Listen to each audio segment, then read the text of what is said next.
Sell the team. Fed-up fans' passionate cry is spreading through sports. Baltimore. It was a cry that emanated, as it often does, from the cheap seats, so high above the playing field that Athletics. Players on the field at Nationals Park earlier this week did not hear the chant they're so familiar with yet. For once, was not aimed at their franchise. Sell the team. Sell the team. On this August evening, it wasn't desperate and determined fans of the Oakland Athletics imploring owner John Fisher to sell their beloved franchise in the name of competence and to ensure a future in the Bay Area. That future is gone. No, this time, it was the opposition. Washington Nationals. Fans, disgusted with their club giving up 54 runs in 4 games amid a flailing rebuild and uncertain regime change, voiced their displeasure with the Lerner family's ownership and their desire for more robust stewardship.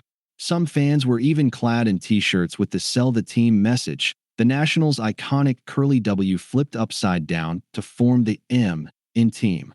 Certainly, ire at the executive branch did not begin with Fisher's gutting of the A's subsequent pit stop in Sacramento, and he hopes ultimate destination in Las Vegas.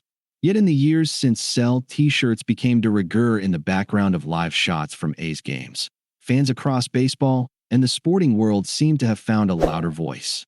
A USA Today sports analysis shows that 12 MLB teams have engaged in the chant in varying degrees of organization the past 3 years, perhaps indicating fans have taken a cue from Oakland's highly publicized unrest to demand more from their ownership groups.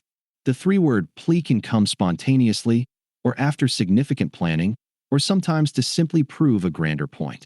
In Denver, it was heard when the woebegone Rockies hit a low point this season, a 21-0 loss to the San Diego Padres that dropped their record to 6-33.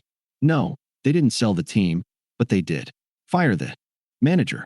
A day later, on Chicago's South Side, sell the team has been a refrain, at least 3 years running, with longtime owner Jerry Reinsdorf presiding over 101 and 121 loss seasons and another 100-loss campaign in the offing.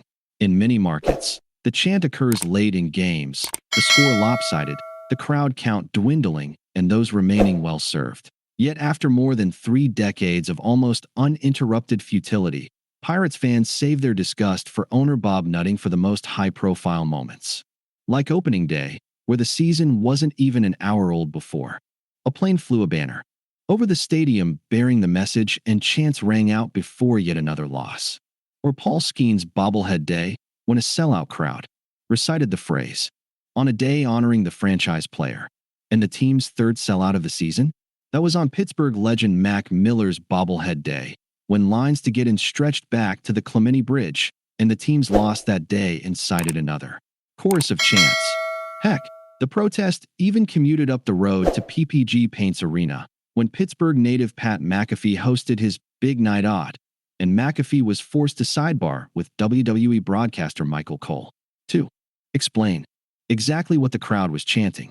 It's virtually endemic at this point, to the point the Seattle Mariners, now poised to claim an American League playoff berth, caught the sell stray earlier this year, when a group of fans landed on the big screen in shirts that read, "Go Mariners," only to turn in unison and reveal the message on the other side, "Sell the team."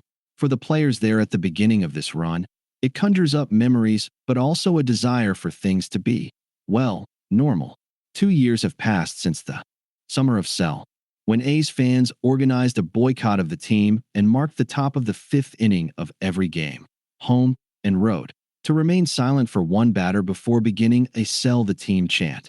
It was an emotional 2-year ride, during which the A's finalized plans to move to Las Vegas, fans staged an emotional reverse boycott, and finally spent 2024 bidding farewell to the Coliseum in Oakland. It's crazy because I enjoyed my time in the Coliseum. It's such a unique place, and it's sad that they're not playing there anymore, says Ryan Noda, the A's first baseman in 2023 now with the Baltimore Orioles. Talking to A's players, they're like, "I'd never thought I'd miss the Coliseum so much, but I do.